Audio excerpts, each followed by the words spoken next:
Today is January 17th, meeting of House Healthcare.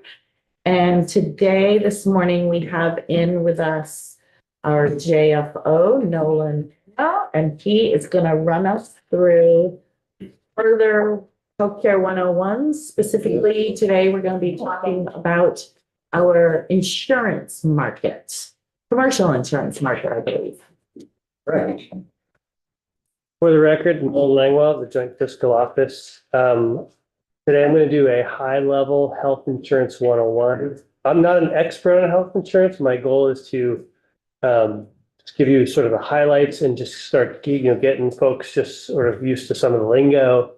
I'm going to try to also keep us from going into the weeds, but if people persist on going to the weeds, we're very fortunate. We have 3 experts in the room. We have Mike Fisher from the Advocate. We have Claire Buckley, who represents MMR for Leanan, right? Leanan? MMR. MVP for MMR.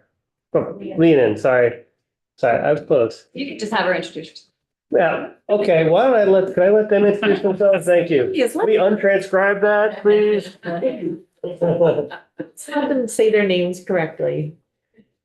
Claire Buckley, here on behalf of the MVP Healthcare, and I'm from Leonine Public Affairs. I'm Sarah Teachout. I work for Blue Cross and Blue Shield of Vermont. And so this is kind of like when you Medicare and Medicaid, you can mix up. I've known Claire for 15 years, so the fact that I mixed up all the things, it's okay, right, Claire? All right, so I'm going to share my screen.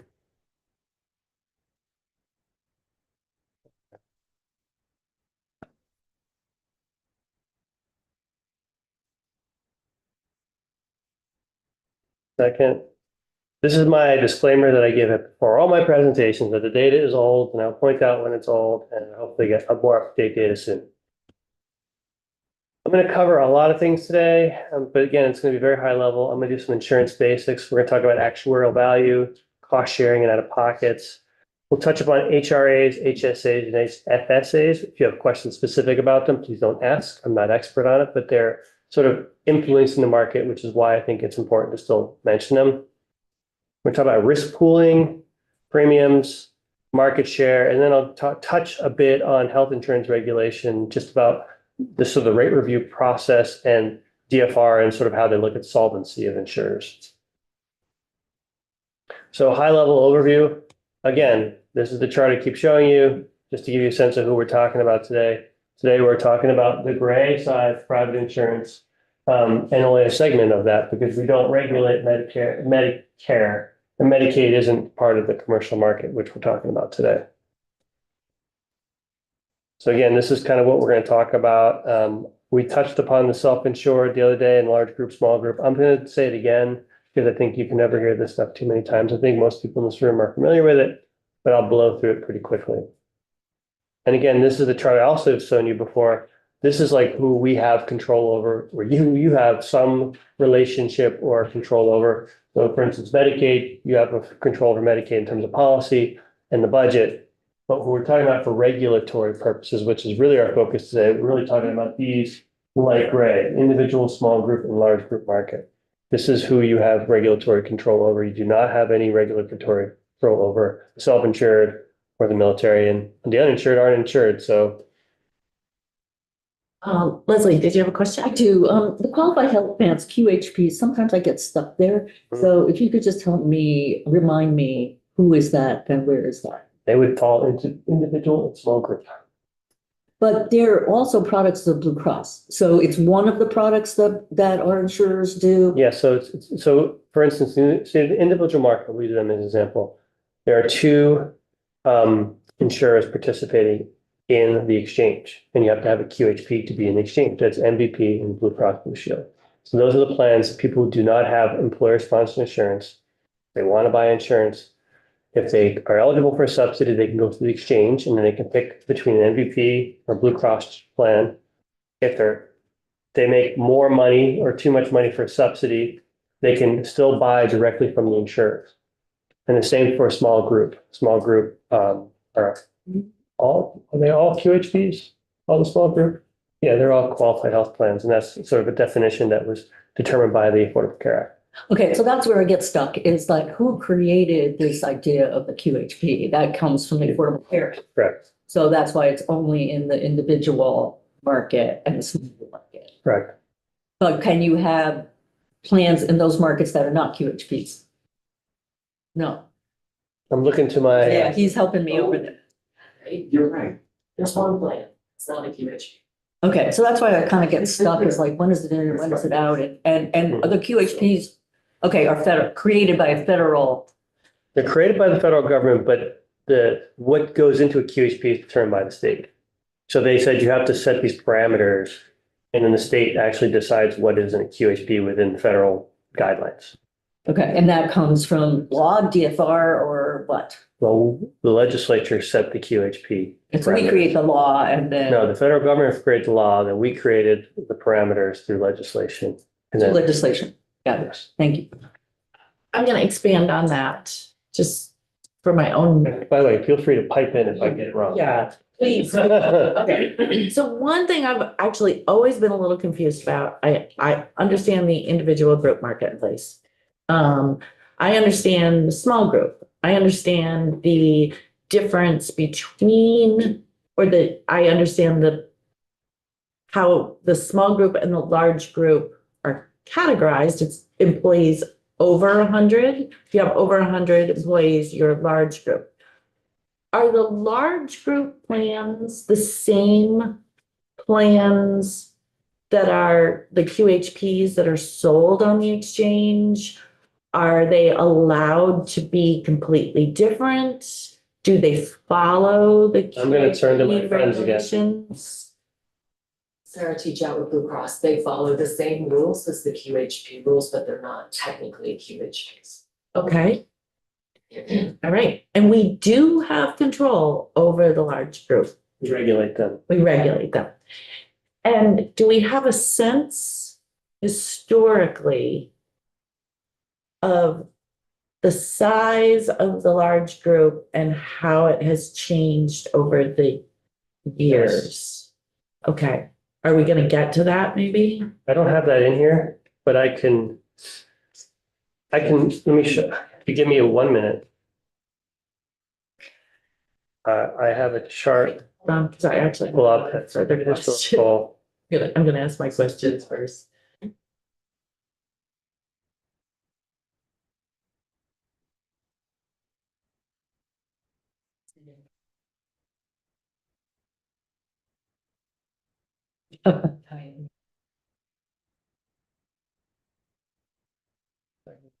Find this document.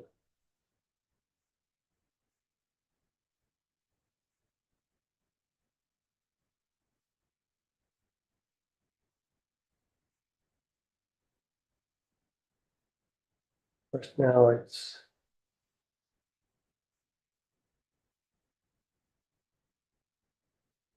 Actually, question, since you just asked.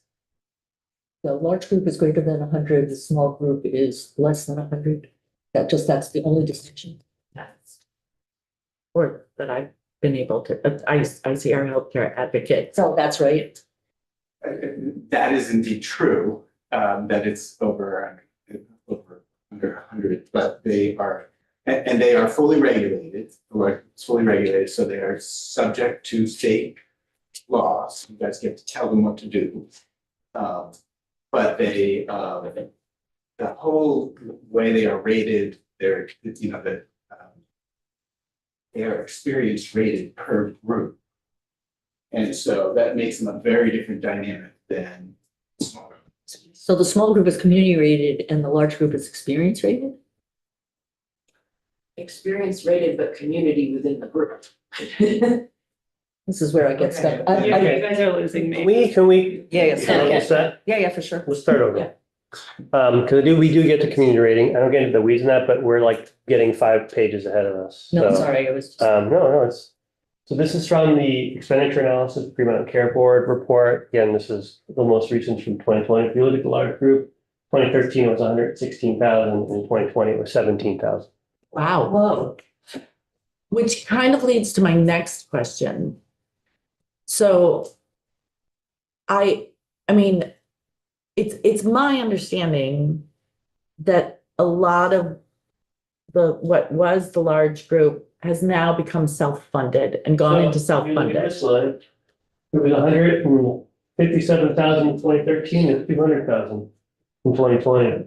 So that would provide evidence for your theory.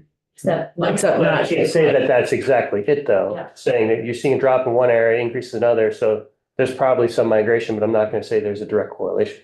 Well, if you look at the total commercial market, And if we, if we look at just the small group, Yeah, these are old, we don't know what they are today. no, I know, but if we look at just the small group, is a small group plan or a small employer allowed to become a self-funded? Can they purchase a self? I think any employer can probably decide to be a self-funded plan. If you're a small employer, it doesn't make sense because you're just creating a very small pool for yourself. Okay. That's the whole point of insurance is to get into a larger pool. The companies that are self-insured are generally larger companies. Okay, Mike wants to say something. yeah, Mike wants to say something. I'm gonna let Mike say something. There are self-funded plan businesses that's small. All right, So if you are a small business of aerobic structures, it might make sense. You're all very healthy. If you're a small business of coal miners, it might not make sense. Yes. and I swear this is my last question. I believe you. You know, I'm just to, even though you've said it, I know a couple times already, I always think it's important. Can you tell us again what self-funded is? Get to that. Okay, never mind then. I'll let you get to that. And Mari, you have a question? They're stacking up.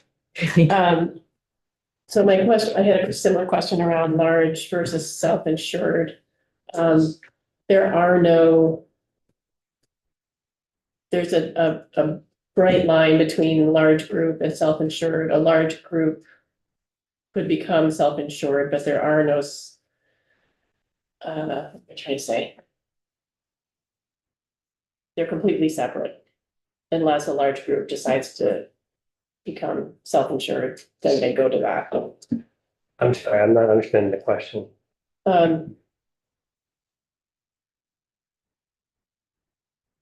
The large group classification is on Vermont's healthcare market and we regulate that. Correct. And there are no large groups that are self-insured, you're either self-insured or you're not. If you're a Either large, insured or self-insured. So if you're Yeah. self-insured, you'd be self-insured. If you were a large group, you'd be in the regular insurance market. but what we saw, it looks like quite a number of large groups must be moving into being self-insured. Probably. We can't confirm that that's exactly what's happening. There's an increase in one and a decrease in another. And yes, there's probably many that do that. I don't want to say that's exactly what's happening because I'm not in the market. And this data is 4.5 years old.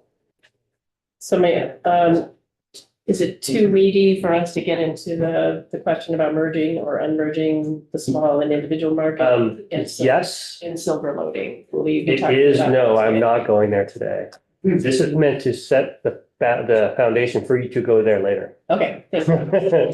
Because we still have folks in here probably don't understand risk pools yet. So I'm not going to talk about merging and unmerging until I get to risk pool. But the point of this is to set that stage.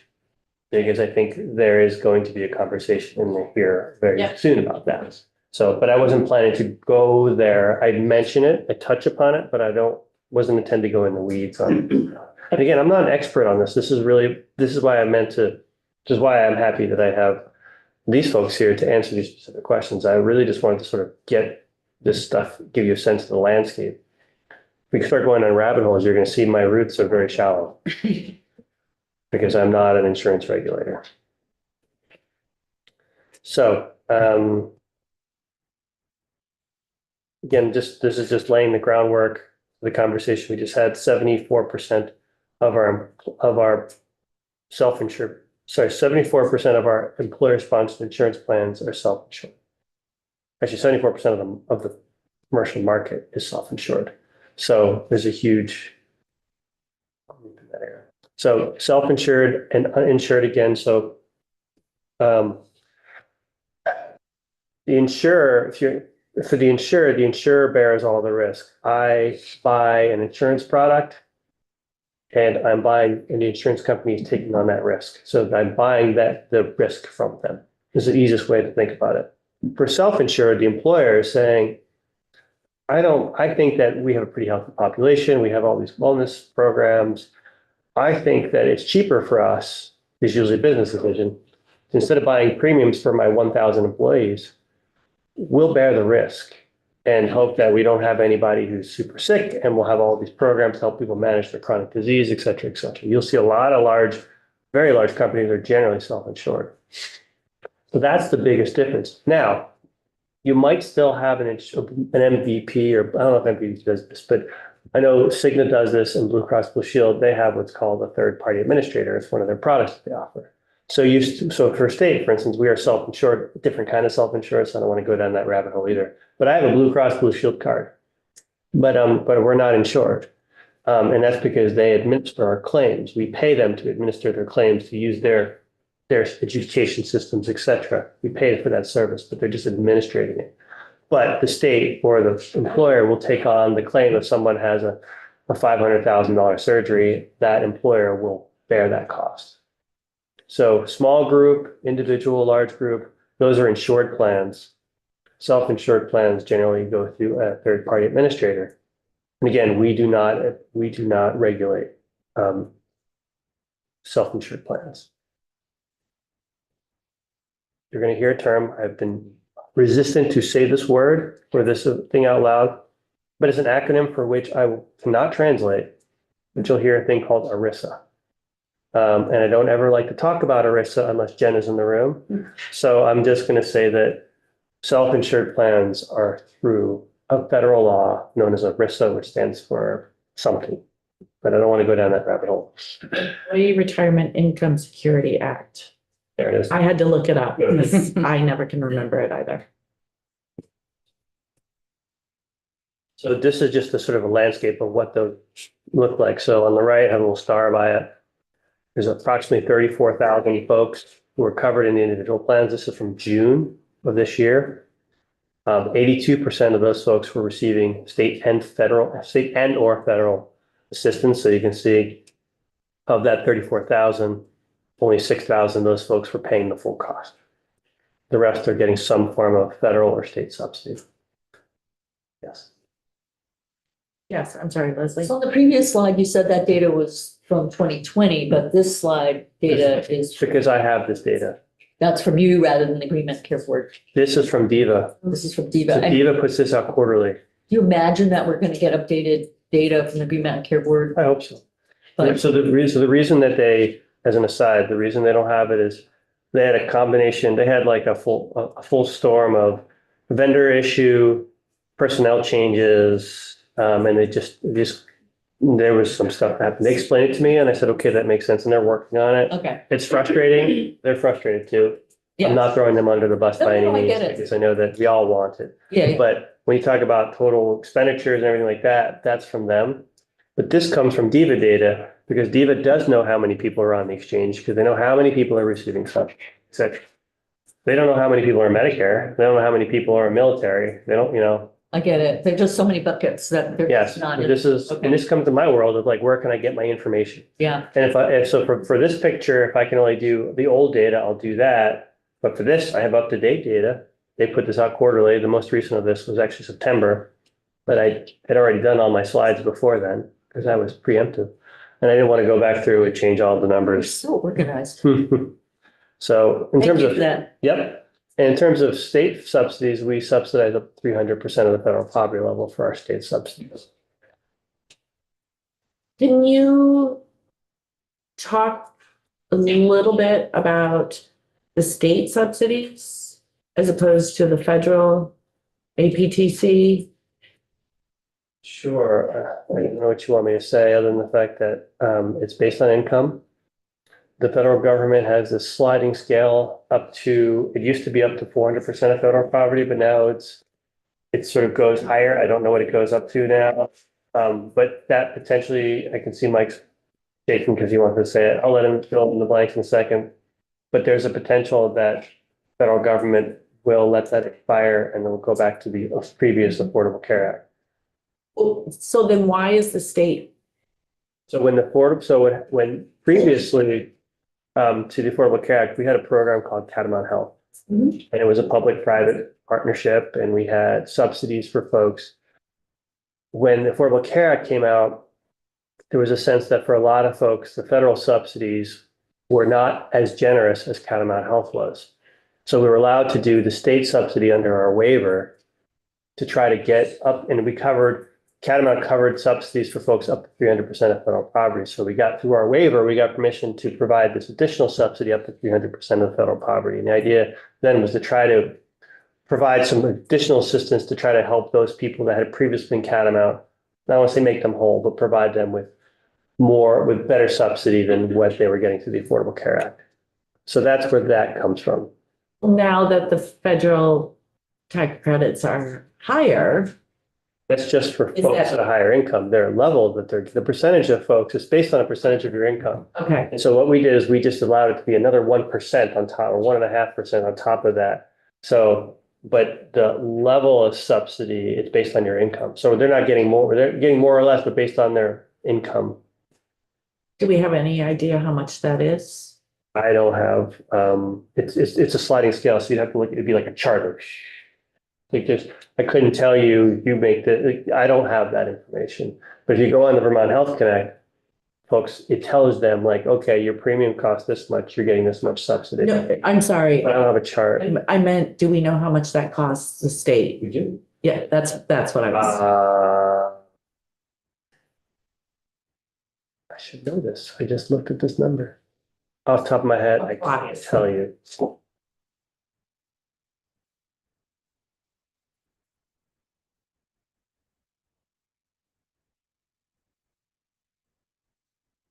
I was just looking at this. Well, I was just doing the emergency board motion and I have to look at all the expenditures. Program. Let's see what I'm doing, right? Yeah.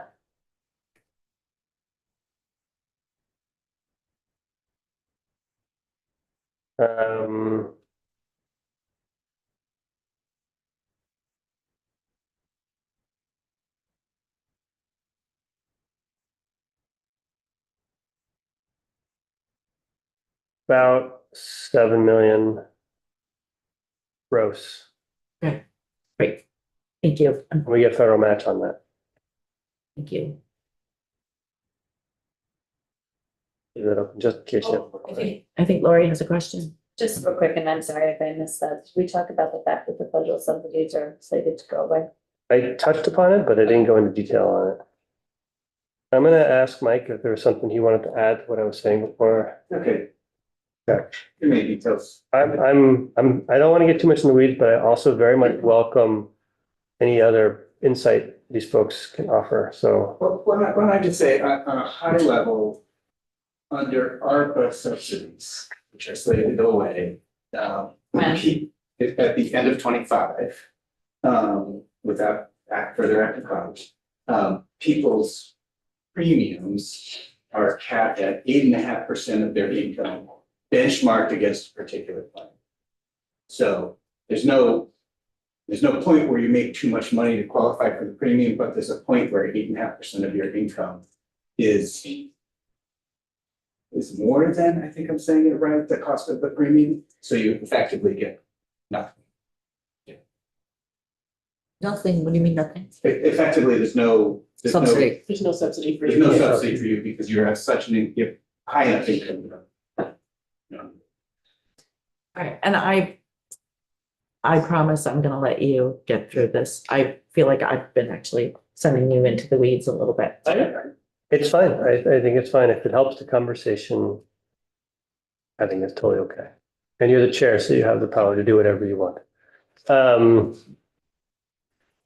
So the small group plan is defined up to 100 employees. There are approximately, there's approximately 37,000 folks in this small group. And then at our large group, I don't have a chart here for them, but there, and this is at least 101 or more employees. And there, as we saw the chart, there's about 17,500 folks in 2020. I don't know what that number looks like today. Hopefully we get that number more, hopefully the number is forthcoming. And then I just touched upon the health benefit exchange again, because this is part of the market. So as we just discussed, it's established under the Affordable Care Act. It's an online marketplace for individual and small groups. We call it Vermont Health Connect, and it's part of the Department of Vermont Health Access oversees it, and that's part of the agency services. Woody? Is this committee looking to do some legislation on the various markets that you have control this term or next term? When you say any legislation, just, Well, are we looking to make changes or improvements, or what are we looking to do this term for the markets that we have control? well, we haven't taken anything off the wall. I think that would be committee discussion. Now, I'm just curious. And I really can't anticipate if something comes up that we might want to, as a committee, decide that that's something we want to do. Just merge and merge. There's the merge unmerge, which I think we'll get to merging and unmerging, but I think you were implying, are we doing anything to change the coverage? Make changes to either improve or whatever. I was just curious where we're going. Maybe I shouldn't have asked. No, Decisions I been made. don't think any decisions have been made. I don't think of the 4 bills on our wall, any of them make any changes to anything. And I guess we haven't heard from some of these businesses, different groups Or asking for the payers. changes, to the insurance market. So everybody's happy with. Yeah, I say that. I do want to go back to something though that Nolan said. So if, and we have in the past in this committee made changes. I remember we did a bill around hearing aids. I think that was last year or the year before. And you had said something earlier that if we make changes to the qualified health plans, the benchmark plans, that requires approval, doesn't it? I didn't say if I just said that this committee determined the parameters of what a qualified health plan is. In terms of whether it needs approval, that's a Jen question. Okay. So this committee has jurisdiction over health, and the legislature has some authority over many aspects of the health insurance.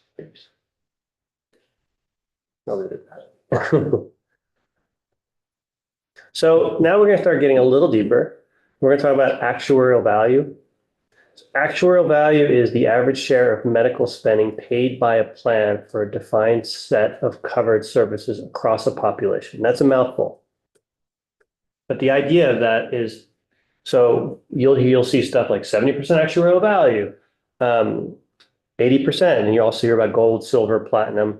So an example would be if you have a plan that's 70% actuarial value, that means on average, the plan would pay 70% of the medical spendings, the covered services of whatever your plan covers, and the beneficiary would pay the remaining 30% out of pocket in the form of deductibles, co-pays, or co-insurance. So the basic premise of that is, if I buy a plan that has 80% actuarial value, it means that the insurance company, in theory, across their lines of services, are going to be on the hook for 80% of the stuff, and I will have the risk of 20%. So the idea is the higher my premium is, or the more I'm willing to pay, the less risk that I might take on. So if I want a 90% actuarial value, which means that they'll take on 90 and I'm only on the hook for 10, I might have to pay a higher premium.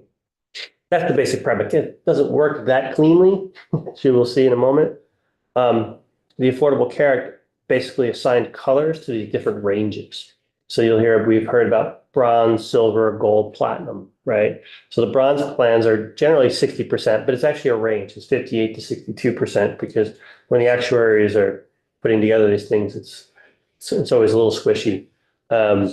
Silver is about 70%, gold is 80%, and then platinum is 90%. So when you're talking about the exchange and you hear about a silver plan and a gold plan, you'll hear that subsidies are tied to the second lowest silver plan in the exchange. It's tied to a plan that's in that particular segment. And so we talk about cost sharing, again, I think everyone's familiar with these terms, deductibles, co-insurance, and co-payments, deductibles being the amount you pay, so you might have $100 deductible or $1,000 deductible and you're going for a service, $100, you have to pay that $100 because you haven't hit your deductible yet. Co-insurance refers to the money that an individual is required to pay for a service after the deductible has been paid. And co-payments might be, I went to the doctor's today and I'm required to pay $20, $30 for an office visit, or it might be $45 for an ER visit, etc. So, by the way, that is an area where a lot of medical debt sort of piles up, not to the individual, but bad debt in terms of providers. Someone comes in lower income and they don't have the $10, $15 to pay the copay. Doctors' offices are not turning them away, but it adds up over time. $15 isn't a lot of money, but when you have 100 or 200 lower income folks who just, I don't have my deductible today, you're not going to chase them for it. So goes for prescription drugs. So this is an example. This is sort of a snapshot of the 2025 standard plans on the Vermont Health Connect. Now, I'll tell you, there are a lot of different gold plans, silver plans, bronze. There's a lot. This is just a snapshot of one particular grouping that are known as the standard plans. And so you can see, so for instance, for a bronze plan, an individual deductible is $6,400 and a family is about $12,000. Usually it's just twice. The family is usually just twice the individual.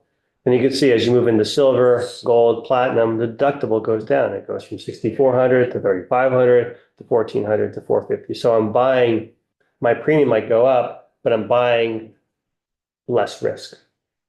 And so when the actuaries look at this, they're looking at what's the deductibles and what is the out-of-pocket maximums and all the different things when they put it into their formulas. That's how they come up with that actuarial value. The interesting thing here, and I'm hesitant to go down this rabbit hole. I'm going to put a pin in it because I know that Representative Cordes will want to go down this avenue. Or Mike. If you look at the premiums for the bronze, silver, gold plan, now I said traditionally your premium goes up as you go to increase your actuarial value, but you'll notice that the silver plan actually costs more than the bronze plan. And that's because of this thing called silver loading. I'm not going there today, but I just want to put a pin in it. So later on, when Mike Fisher or you have the conversations about merging or unmerging, whatever, and you silver loading up, when people say, this came up yesterday in House Appropriations, folks are like, I'm hearing that the gold plan is actually cheaper than the silver plan. There's a reason for that, but also keep in mind that is the underlying premium, and a lot of people in the silver plan, as we just saw, are getting a federal subsidy, full premium, whereas gold plan, most of them are, or they're not getting as much subsidy. So keep that in mind when you see that. It's because the silver folks are getting more subsidy, but it gets into the weeds. Don't want to go down a rabbit hole, but I felt like I'd be remiss if I didn't point that out. If you have a question about this, I'm not going to answer it. I just want a one-sentence definition of silver loading. Can we not go there right now? Well, I get it, but I mean, I've been here 40 years and I just heard about this like last week. You know what? I am going to let Nolan move on, and I promise you that Mike Fisher will be sitting in that seat, and I will ask that question myself. I can't tell you how many times I have spoken to him about silver loading and I'm still not clear on it. Oh, good, because she's been here as long as I have, so I feel better. He could give a dissertation on it. And I can do This one sentence. I could do a 2-minute explanation No, of I'm it. not asking you to, I'm Okay. just putting it on the table, Yeah, saying that I've been here 4 years, I still don't get it, so help. That's all I'm saying. and I'm happy to sit with you offline. I didn't mean to That'd be push back on that, but That's it's, fine, I get it, you have I- a task. but I do have a 2-minute explanation to help you understand why we do it. But I don't, but I. Sounds good. When we start talking about merged and unmerged. That'll be later let's talk today, about right? silver loading. I think Jen's doing a run. It may not be relevant. So all this is clear as mud. All this is clear as mud, right? And I'm about to get a little muddier. So out-of-pocket costs. So this is the amount that people pay, their deductibles, co-pays, and co-insurance. Premiums are not out-of-pocket costs. The way I look at it, and it doesn't help for some people and other people too, is the premium is you buying the product. Premium is you buying how much out-of-pocket you want to have a risk for. But a lot of people go, why isn't premium out of pocket? People are paying out of their pocket. Yes, but that's not, it's a different bucket. The premium determines what your out of pocket will be. So this does not include premium. I looked at this, when I was doing, our office puts out this thing called the basic needs budget, and I do the healthcare piece. And when we're doing that, we try to look at like how much people are paying for premiums, co-pays, what their out of pocket exposure is. And I got a bunch of information from VCures, and I will not tell you what that translates to. That's another acronym that I never remember the name for. I'm sure Representative Black will look it up. Essentially, VCures is this all-payer database that is housed at the Green Mountain Care Board, and it's rich with how much Vermonters are spending on healthcare, how much they're spending on drugs, how much they're spending on this. You can break it out by age and everything else. So they provided me with this data so I can look at this. And what I found was really interesting, if you look at what percentage of people on individual or family plans are paying X, Y, or Z out of pocket. So 30% of people on individual plans are paying nothing. They're not paying any out of pocket. They don't have any expenses. And by the way, this is for folks that it's based on people who had at least one full year of coverage. So it's not like, it doesn't count like, 6 months. It's just people that have one full year of coverage. So it's getting a full year. So you have 30% of people that just had no out-of-pocket costs. They might have a claim, but they don't have any out-of-pocket costs. Family plans is 4%. So those with less than $100 comes out to 38%. Those with less than 250, about 49%. So the average, actually the median, this is all median. The median individual plan out of pocket was $260 a year. For family plans, it's $2,000. Then when you start seeing, well, how many people are spending a lot of money? You can see, well, 30% had more than $1,000. This is individual. 11% had greater than 2,500, and only 3% had more than 5,000. And a very, very, very small percentage had 10,000 or more. This is people who are insured and had coverage for a year. Now, I don't want to diminish and say nobody's doing it. It's a lot of money for those people, but in terms of what percentage of people are falling into those buckets, this is a snapshot of what is the out-of-pocket exposure for people in each of those plans. Now, it gets even more confusing now because I'm going to talk about HSAs, HRAs, and FSAs. And the reason I throw those in there is because, well, I'll come back to that in a second. So the increase of these health savings accounts and health reimbursement accounts has increased significantly over the last several years. A lot of employers, what they're doing is they're lowering the actuarial value, taking up a higher deductible, but then they're getting an HSA or an HRA. So in the end, the employee's out-of-pocket exposure might be the same, but the formula for how they get there is slightly different. And why that skews that data is if the average out-of-pocket costs $260, we don't know how much of that was actually paid for with an HSA or an HRA. So we see, the average family is paying $260, but some of that might have been paid for by their employer through an HSA and HRA, and we do not know that because it shows up in VCures as out-of-pocket costs. All right. I don't remember the rules of HSAs and I'm getting HRAs. to that. Does some of it I'm coming back. annually get rolled back to the employer? Next slide. Okay. It's one of those things like chicken or the egg, right? Like which way do they go? So I anticipated, well, so but my point is there is that, so that $260 per family, for individual could be overstated because again, we don't know how much of that is being paid for through an HSA or an HRA. According to the 2021 Vermont Household Health Insurance Survey, for folks between 18 and 64, that's your normal age groups, working age, not retirees, not on Medicare. 34% had HSA, 13% had an HRA, 9% had both. Now, these numbers have probably gone, they're probably different. There was a period where there weren't a lot of businesses and there was this large trend where more and more businesses were doing it. I remember there was a period of 3 years where it went from very small percentage to a large percentage. For instance, the schools are doing it now. I don't know what that number looks like today. Maybe it's leveled out. But what is an HSA and what is an HRA?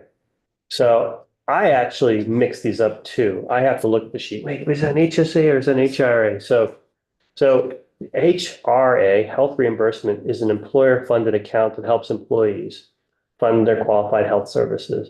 So it's entirely funded and owned by the employer. So they're often notional, what's known as a notional account, saying that I will cover up to, I'm going to give you an HRA. So let's say before it was, you had a $3,000 deductible. We're going to go with an HSA or HR. No, so you had a $1,500 deductible, sorry, before. And then the employer says, you know what, we're going to increase to a $3,000 deductible, but we're going to do an HRA worth $1,500. So you're still only on the hook for $1,500. And the reason they're doing that is because my premium will be less because I'm paying less for premium for you. I'm reducing my risk. And if you don't use if you use up to $1,500, I will pay for it in this account. But if you don't use it, you don't get it. It's still mine. It's a notional account. There's no like money put into it. With a health savings account, there is money put into it. And that's where those ones where it could be funded by an employer or an employee. It's up to, and then you can roll over if it's put into your HSA, or you can actually just create your own HSA without the employer and put money into it, right? So that's the difference. One is notional and that the employer keeps the money, and the other one is the employee. Well, actually, even them have rules. Like sometimes they can have it where it rolls over once, or there's all kinds of rules in there. But in theory, it's the employee's money, or it's put into an actual account. So that's the biggest difference. You know, the employee keeps the HSA contribution. Can I ask a question real quick? Who manages HRAs, HSAs, FSAs? I think there are, and I might look to Sarah or Claire on this. There's like employee benefits manager or different, or like Hickok and Boardman, right? Like those kind of companies. Not to plug one or other. I think they offer them, or you can wait. All right, There's a lot of private companies offering all those kind of ancillary healthcare services. Are they bank accounts? It can be, your bank can do it, but it also could be a private company. Okay. And employers often work with these private benefit companies that help them manage their benefits, and they'll go through that, and the company will help them decide if you do an HSA, we'll do it this way. If you do an HRA, you can do it this way. They usually help them with all their stuff, even their workers' comp, et cetera, right? Okay. At the end of the year, when the employee is keeping all the money, does that money have to stay in the account? I don't know the rules. You can't use it. I don't think people can cash them out, but I don't know the rules of that. Easy. So Topper's getting at what I was going to ask about. I've had these accounts before, and I'm guessing that not a lot of Vermonters have this because it was through a large organization. And I want to hear about what type of employers are eligible to start these, because I suspect it's larger employers. And second, if I didn't use it in the calendar year or the fiscal year, I lost it. So it's like I had to really carefully plan or estimate my health spending that year, on my co-pays and prescriptions, because at the end of the year, it was gone. And I don't know where it goes at the end of the year. So that's probably an HRA because the employer kept it and it wasn't actually in an account, it was notional. They're just on the hook. It wasn't, I don't think it just sat in a bank account. Where with a health savings account, that would be yours. So that's the difference. So your large company is probably an HRA. And that's why you didn't get to keep it, Sarah. Sarah, do you wanna- I think one helpful thing to know is that this entire area is regulated by the IRS and not by CMS. So some of the rules may seem weird, but it's being regulated in a completely different way at the federal level. So you think that if it's an HRA, the money would be kept by the employer? Yes. And let's say, there's a catastrophic, illness. And there's not enough, nowhere near enough money in the health savings account or the other account. That all comes out of the patient's pocket then? Depends on what their insurance coverage is, right? Because this helps you pay for your out-of-pocket costs, but if you hit your deductible, then you're covered up to whatever your out-of-pocket max is. So it all depends on your plan. So this is just to help you with your out-of-pocket liabilities, whatever, depending on what you plan. We Clear want to mud? move on to FSAs? Clear as mud. So FSA is, there's not much to say here. It's an account that allows people to set aside pre-tax dollar for routine medical. You can have an HRA or an HSA and an FSA, right? Like the state of Vermont, we can actually have FSAs. It's usually set up by the employer or an employee, and it allows you to contribute for qualified health expenses. You can pay for kinds of stuff out of these accounts. It's limited to $3,300 per employee per year. If you don't spend it all, do you then have to? But it says at the bottom, at the end of the year, employer have the options to either allow a 2.5-month grace period to use the funding or carry over $660 of unused funds. This number changes every year. You can't get it back and then pay tax on the portion that you get back. I think if you don't use it, you have to use it. You have to use it or use Carry it. over this much. Okay. That's my understanding. Okay.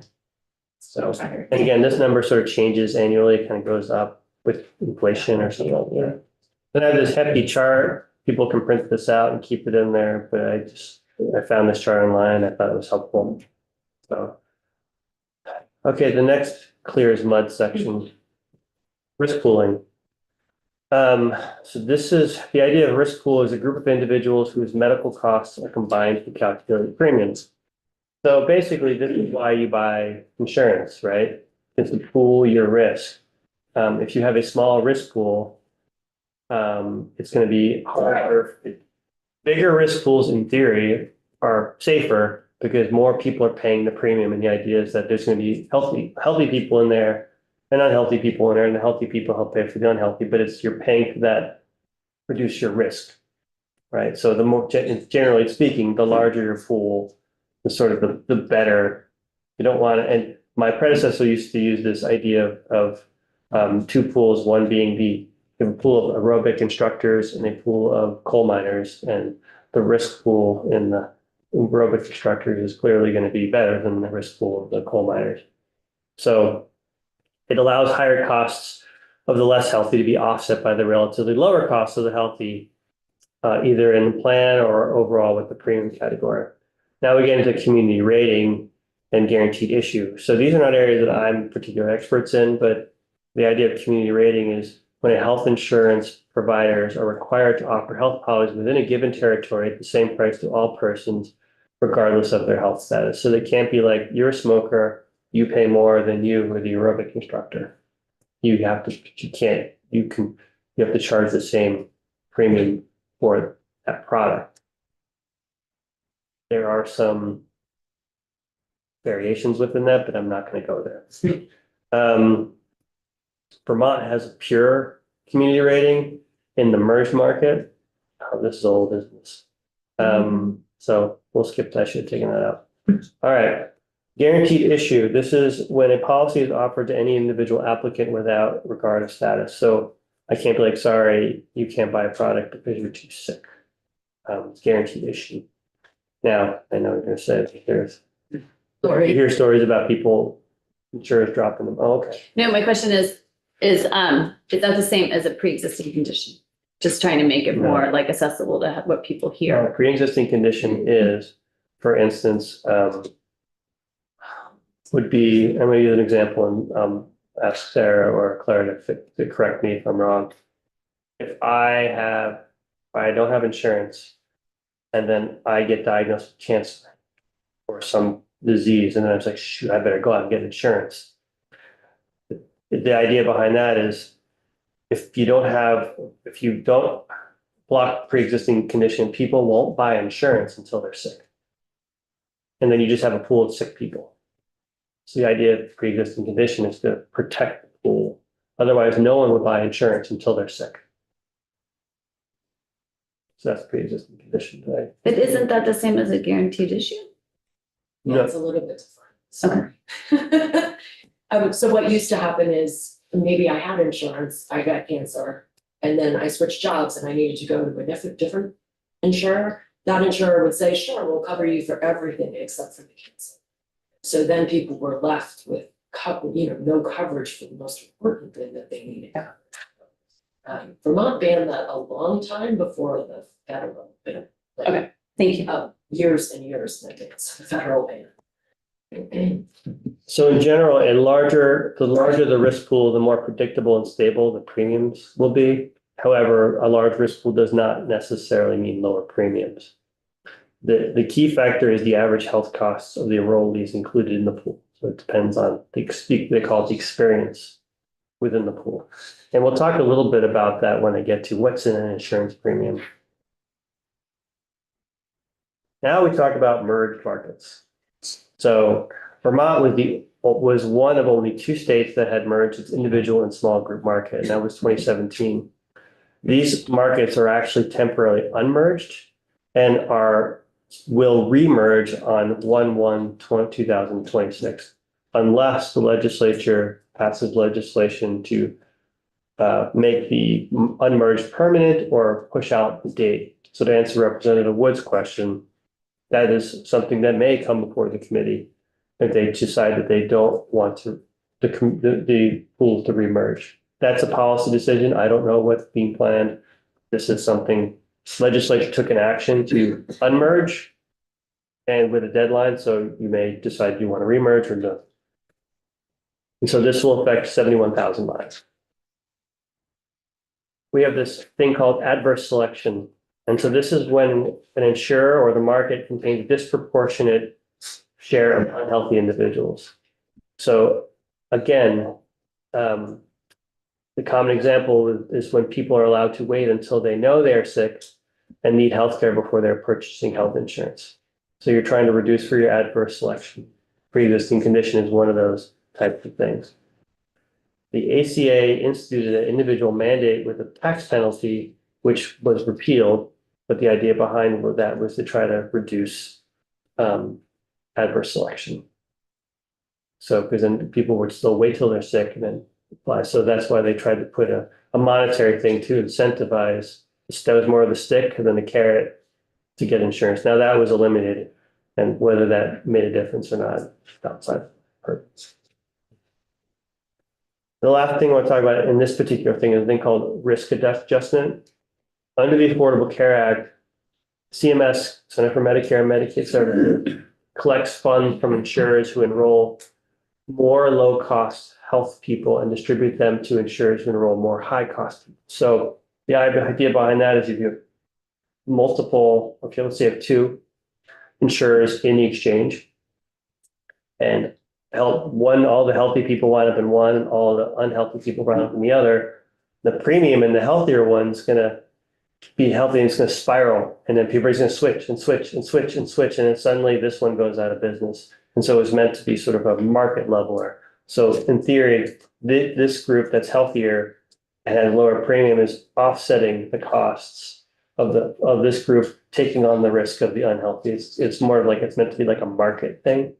And that happens in the exchange, it happens here in Vermont.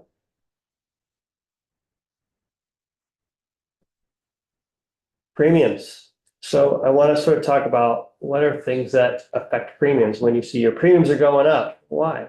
What are all the different things that in a premium? Why are my premiums so high? So it's a lot of things. So it's the actuaries, and you'll hear the folks, this term called the actuaries, are the folks who look at this stuff, who try to figure out what the premium should be. They look at what is the projected medical and pharmaceutical costs. They figure that out by looking at experience and trends and those kind of things, and then try to project what do we think the medical costs are going to be in the coming year based on the history of that particular population and pool of our people. They look at the people who expect to be in the insurance pool, like, do we expect more sicker? Do we expect an older population, or do we expect sicker people, right? There's a lot of crystal ball work here, a lot of projected. The administrative costs. This might be product development, sales, claims processing, customer service, contribution to reserves, other things like that. That's all taken here. Taxes, assessments, and fees. We have a claims assessment in Vermont, which is 0.1, basically it's 1% of claims. And we use it to pay for our HIT fund and other health information technology. Actually, it goes in the general fund as well. So most of it goes in the general fund. But the insurers, they pass that on, just like any other business. They're passing on that cost to their customers. What laws and regulations? So are there things that are coming up that are going to be uncertainty? Are we going to merge or unmerge, right? Like, those are things that they try to think about when they're trying to determine. That might be a bad example, but like, what are proposed legislation, not just in the state level, what are the feds thinking about doing? Plan design. So again, like, your deductible, your co-insurance, your co-pays, what your plan has will determine what your premium is. If you have lower deductibles, your premium is going to be higher, right? So what does the plan design look like? Does it cover ambulance? Does it cover ambulance? I just like you're sitting right there. Does it cover this? Does it cover that? Does Cairo covered? Like, what's in it? Is mental health covered? Mental health services covered? Like that kind of stuff. Then your plan, and that's your plan design. And then finally, your market competition. Like, you're trying to be competitive with how do you capture all these things in there, but remain competitive? Because I know Blue Cross Blue Shield, their premium, I'm guessing, will be here, and I want to remain competitive. I don't want to be so much higher than them that I lose all my customers when they go onto the marketplace. And heck no, I'm not going to pay $100 a month more for a gold plan over that one. So those are all the things I look at. And there's a nice little chart that I found from AHIP, Americans Health Insurance Products. And it's like, it just kind of shows you out of $1, how much is going to different things. So you can see 24 cents goes to prescription drugs, 17 cents is hospital costs, 3 cents is going to taxes and fees, $4, sorry, 3.3. Anyway, you get the idea. This is a nice chart that This is, there's a national chart. This isn't a state chart. I think Daisy had a question. On your previous slide, you mentioned claims tax. Can you very simply Yes. explain the flow of that tax? Like, Yes. who's taxed, who pays for it, and where does that money go? The tax on insurers based on their claims from the previous year. I think it's the previous year. And it's a 0.9999% tax. So 0.8% goes to 0.1. So the way it started initially was back in 2007 or 8, we had a claims assessment specifically for the HIT fund. It was 0.1999%. So basically 0.2% of their claims going into the special fund. Just the claims, so that's all the money that they've collected from patients. Yes, it's their claims. So how much money they pay in claims? So it's what they paid out in claims and not what they collected in premiums. And then maybe 4 or 5 years later, legislature was looking for another revenue source. They increased the claims assessment up to 0.999%. So basically it's 1%, right? So 0.2% and the 0.19 goes to the HIT fund. And the rest of it, the 80%, the other part, goes to the general fund. Initially, it used to go into a special fund called State Healthcare Resources Fund, which was one of the pools that we used for Medicaid match. But several years ago, we sort of moved all that money, provided checks, et cetera, all into the general fund. So it goes to the general fund. So if Blue Cross Blue Shield pays a claim and it's $100, they pay $1, 20 cents goes into the HIT fund and about 80 cents goes into the general fund. Okay. Leslie? So just as I'm getting my head around this, would this be equivalent to the provider tax No, in concept? Yes. In concept, right? I mean, Sort of. we're taxing insurance companies to bring revenue into the state. We're Yes. taxing hospitals to bring revenue into the. correct. It's So- different tax applied differently by a different organization, but I get that, but Yeah. it's sort of conceptually the same idea. yeah, you're taxing, so we're taxing the insurers on their claims, you're taxing the hospitals on their net patient revenue. Yeah. The difference is though, we're not taxing the insurers on their revenue, No. we're taxing them on their claims. Claims. Yeah, because the revenue is only like point whatever percent of your dollar bill over there, their profit. Well, no, that's not right. That's- Sorry, messed that up. Okay, never mind. But yeah, no, you're on the right track though. Okay. When I fall off the track. And there's, sorry, go ahead. Do other states have claims taxes? Do other states tax insurance companies in other ways such as revenue or? I don't know. I think the answer is yes. But I don't know who or how much or how many do. I just didn't know if we are unique. Yeah, we might have been one of the first to do it. But again, I don't know what other states are doing. Leslie? Well, I'm just thinking about claims and sort of like when we had COVID, the claims went really down because no one went. So then we took in less money on that thing. Mhm. And then COVID is over and all these people are going in, claims go way up. So then the obligation is a lot more that they have to pay. We did see a decrease and an increase. Okay. Just like they saw this decrease in their claims, we saw a decrease in our revenues.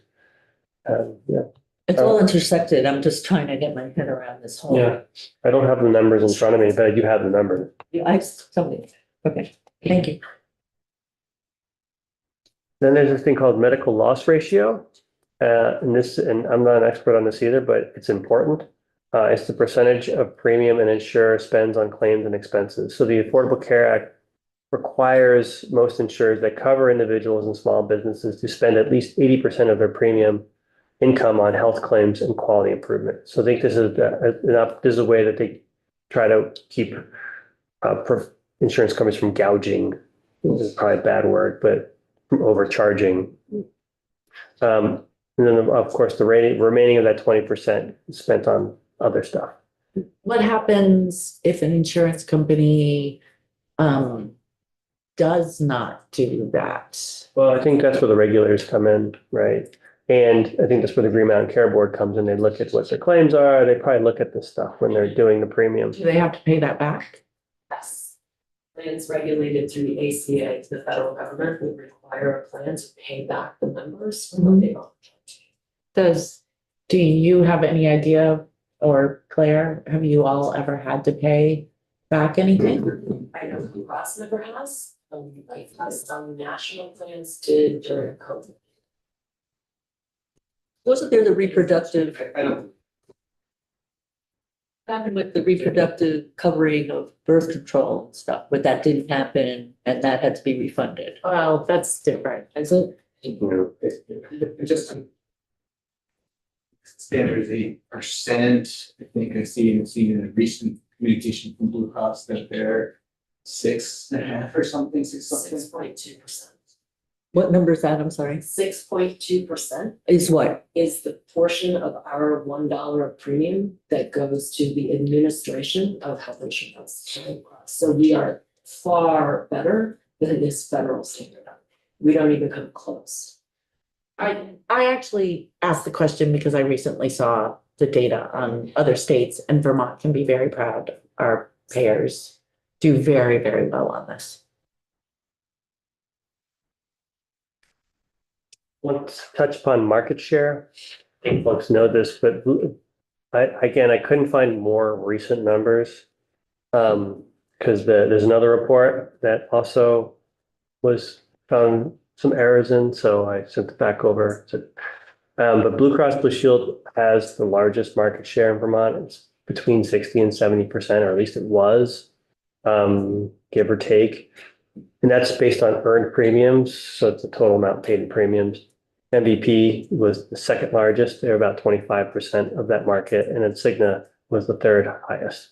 If you look at when I always get asked, how many companies provide insurance in Vermont? Well, their list is this long, but they might have, small amount of claims or small amount of premiums or very small members in the state because it might be they're regulated in the state or they have to register with the state because if people live here, but they're not made, might be because my employer is from Montana. I'm on Montana Blue Cross Blue Shield or something like that. But Blue Cross Blue Shield is the only Vermont-based health insurance company that is actually established in statute. So that doesn't call them out by name. It's got a specific term, but it's actually described in statute.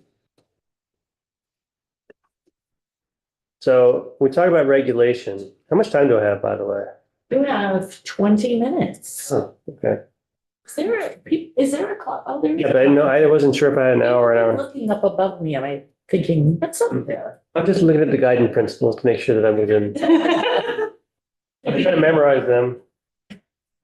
So health insurance regulation in Vermont, the two entities are the Green Mountain Care Board, and they do health insurance rate review. So the small, individual, and large group have to provide rate filings to them, and I'll get into the process of that in a minute.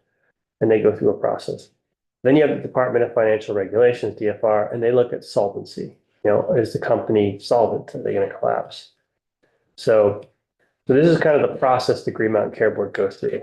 The insurers file, there's a public comment period, then they issue their opinions, then there's a public hearing, and then there's a decision. It all happens over a specific timeline. All the Green Mountain Care Board filings are public. You can go on their website. I go there all the time when I want to find out different information. It's actually quite, once you learn how to navigate it, it's a lot of really rich data. So the Green Mountain Care Board, we created them back in 07, 08. Initially, they were created as part of the Act 48, which was the Universal and Unified Health Systems. Folks often refer to it as single payer.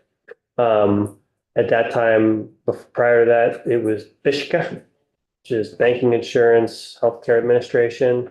And we like the CHOP part, Healthcare Administration was, they still had to do rate filing back then. And then prior to that was this Healthcare Authority. But when we passed Act 48, we took that the CH out of BISHCA and created the Green Mountain Care Board. And they tried to model it kind of like the Public Service Board. There's board members and the traditional part and all that stuff. So that was kind of based out of there. But we also was determined, like, what are they also tasked with? It wasn't just overseeing a single payer system. They actually had tasks around health insurance.